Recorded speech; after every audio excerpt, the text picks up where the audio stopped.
भारत ने पाकिस्तान के साथ कितने युद्ध लड़े हैं? अगर आए दिन पाकिस्तान के आतंकी युद्धों को त्याग दे तो आधिकारिक तौर पर भारत ने पाकिस्तान के विरुद्ध 4 युद्ध लड़े हैं, जिनका प्रारंभ 1947 में हुआ था और अंतिम युद्ध 1999 में लड़ा गया। इन चारों युद्धों में भारत विजयी हुआ और उसने पाकिस्तान को विपरीत परिस्थितियों में भी पराजित करके दम लिया। परंतु क्या आपको पता है कि भारत और पाकिस्तान के बीच एक 5वां युद्ध भी लड़ा गया था? जी हाँ, दोनों देशों के बीच 1947 और 1965 के बीच एक ऐसा ही युद्ध हुआ था। रणभूमि सपाट थी और शस्त्र भी विचित्र थे, क्योंकि इनसे गोला बारूद नहीं निकलते थे, अपितु इनके साथ गेंद को गोल पोस्ट में पहुंचाना आवश्यक होता था। जिस टोक्यो में 41 साल बाद भारतीय पुरुष हॉकी टीम ने ओलंपिक कांस्य पदक प्राप्त किया था, उसी टोक्यो ओलंपिक में हॉकी के मैदान पर वास्तव में एक युद्ध लड़ा गया था, जहां बंदूकों का नहीं, हॉकी स्टिक्स का प्रयोग हुआ था और उसमें भी भारतीय हॉकी विजयी रही।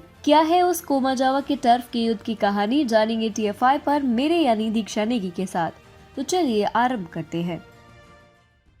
कोमाजावा के युद्ध की नींव पड़ी थी सन 1960 के रोम ओलंपिक में। ये केवल मिल्खा सिंह की उस त्रासदी के लिए चर्चा में नहीं था जहां वे 400 मीटर की रेस में एक ऐतिहासिक पदक प्राप्त करने से चूक गए थे। रोम ओलंपिक इसीलिए भी चर्चा में था क्योंकि जो भारतीय हॉकी टीम लगातार 6 बार से ओलंपिक हॉकी का स्वर्ण पदक प्राप्त करती आ रही थी, उसके विजय रथ पर आखिरकार पाकिस्तान ने लगाम लगा दी थी। मेलबर्न में 1-0 से हारने वाले पाकिस्तान ने इसी अंतर से भारत को परास्त करते हुए अपने प्रथम ओलंपिक स्वर्ण पदक पर कब्जा प्राप्त किया था। इसके ठीक 2 वर्ष बाद 1962 में चीन ने सैन्य मोर्चे पर भारत को धूल चटाई और भारत का आत्मसम्मान मानो छूमंतर हो गया। इतना पर्याप्त नहीं था तो 1962 के जकार्ता एशियाई खेलों में पाकिस्तान ने एक बार फिर से भारत को परास्त करते हुए उस संस्करण का प्रथम स्वर्ण पदक भी अपने नाम कर लिया। जब टोक्यो ओलंपिक का समय आया तो भारत की अवस्था बहुत दयनीय थी, हॉकी में भी और वैश्विक राजनीति में भी। भारत के प्रथम प्रधानमंत्री जवाहरलाल नेहरू के आकस्मिक निधन से देश में राजनीतिक अस्थिरता उत्पन्न हुई थी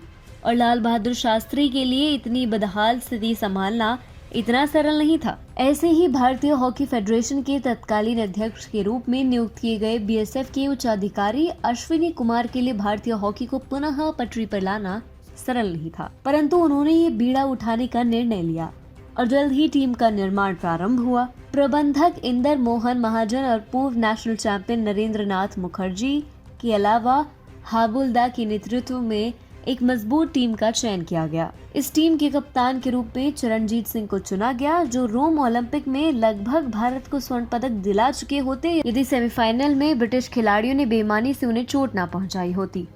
उनके अलावा इस टीम में उधम सिंह कुलर जैसे वरिष्ठ खिलाड़ी भी चुने गए। उधम सिंह उंगली की चोट के कारण लंदन ओलंपिक में नहीं चुने गए, अन्यथा वे हेलसिंकी ओलंपिक 1952 से लेकर रोम ओलंपिक 1960 तक लगभग हर टीम में भारतीय हॉकी के लिए संकट मोचक के रूप में सामने आए थे।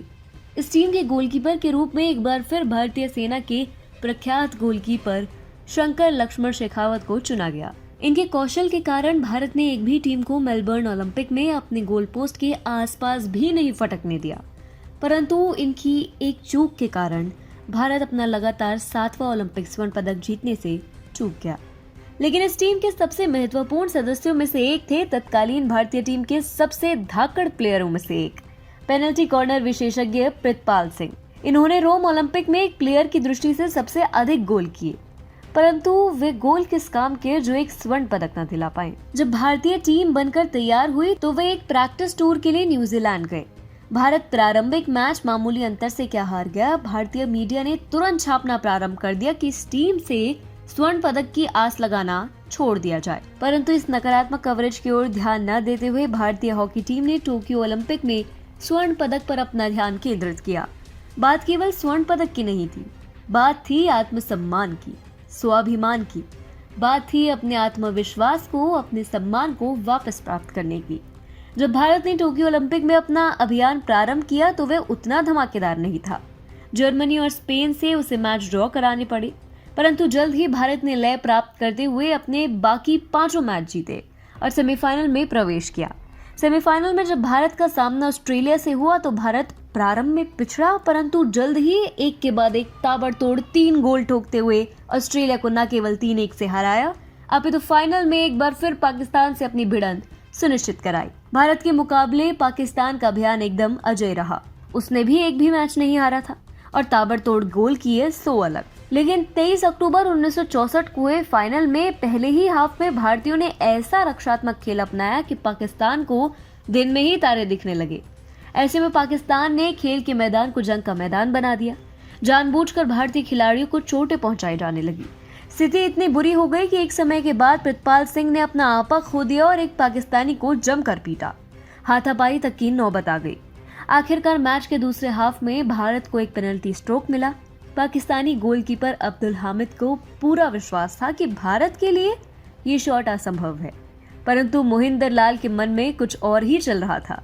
अब्दुल हामिद के कद और गोलपोस्ट की ऊंचाई देखते हुए उन्होंने एक सदा हुआ स्कूप लगाया जो सीधा अब्दुल के हाथों को पार करता हुआ गोलपोस्ट के जाल में समा गया। भारत ने न केवल स्वर्ण पदक प्राप्त किया, अपितु इसी भूमि पर 57 वर्ष बाद एक बार फिर भारत ने अपना खोया आत्मसम्मान प्राप्त किया, जब विपरीत परिस्थितियों में भारत ने जर्मनी को 5-4 से परास्त कर कांस्य पदक प्राप्त किया था।